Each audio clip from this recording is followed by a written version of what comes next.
உங்களை கவலைப்படுத்துகிற அளவுக்கு ஒருத்தங்களுக்கு துணிச்சல் இருந்தால் அதையும் தாண்டி நீங்கள் மகிழ்ச்சியாக இருக்கிற அளவுக்கு உங்களுக்கு தைரியம் வேணும். அவமானப்படுத்தும் போது கவலை வேண்டாம், பழிச்சா கொஞ்சம் தாங்கிக்கோங்க.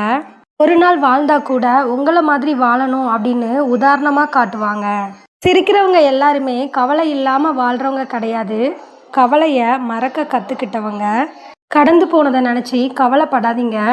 கவலை வேண்டாம் அப்படின்றதுக்காக தான் அது கடந்து போச்சு அப்படின்னு நினச்சிக்கோங்க. சில பேரை மட்டும் நம்மளோட மனம் மறக்கவே செய்யாது. ஏன்னா அவங்களுக்காக நம்ம வாழ்ந்திருப்போம், இல்லைன்னா அவங்களுக்காக மட்டும் வாழ்ந்து ஏமாந்துருப்போம். பாசத்தை கூட கொஞ்சம் பக்குவமாக வெளிப்படுத்துங்க, இல்லைன்னா பாதியிலேயே விலக வேண்டிய நிலைமை தான் ஏற்படும். அதனால் பார்த்து நடந்துக்கோங்க. நல்லவனா வாழ்ந்தா 4 பேர் மதிப்பாங்க, ரொம்ப நல்லவனா வாழ்ந்தா 40 பேர் மிதிப்பாங்க. பட்டுப்போன மரத்துக்கு பறவைகள் கூட வர்றதில்லை. அதே மாதிரி பணம் இல்லாதவங்களோட வீட்டுக்கு உறவுக்காரங்க கூட வர்றதில்லை.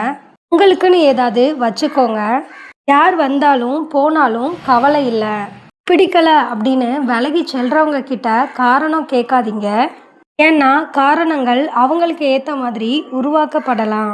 காரணத்தை உருவாக்கி நம்மளை வெறுக்கிற உறவை விட காரணம் இல்லாமலே நம்மளை நேசிக்கிற உறவுகளை நம்ம என்றைக்குமே மறக்கக்கூடாது. உறவுகள் நம்மளை வெறுக்கிறதுக்கு முன்னாடியே ஒதுங்கி வாழ தெரிஞ்சவங்க தான் மிகச்சிறந்த புத்திசாலியும் கூட. அடுத்தவங்க மேலே அதிக அக்கறை எடுத்துக்காதீங்க. ஏன்னா நீங்கள் சீக்கிரம் வெறுக்கப்படுறதுக்கு அதுவே ஒரு காரணமாக அமைஞ்சிரும்.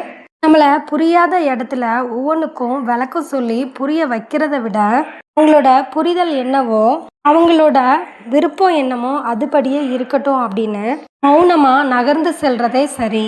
உரிமை இருக்கிறதா நினச்சி பேசி வருந்துறதை விட உங்களோட எல்லை அறிஞ்சு தொல்லை தராமல் தொலைவில் இருக்கிறது நல்லது.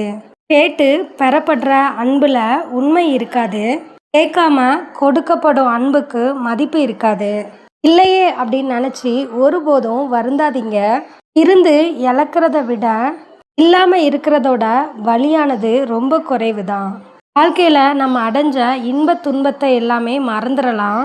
ஆனால் நம்ம கூட பழகுனவங்க நமக்கு கற்றுத்தந்த பாடங்களை ஒருபோதும் மறக்கக்கூடாது. நம்ம பேசலைன்னா யாருமே வருத்தப்பட போகிறதில்ல.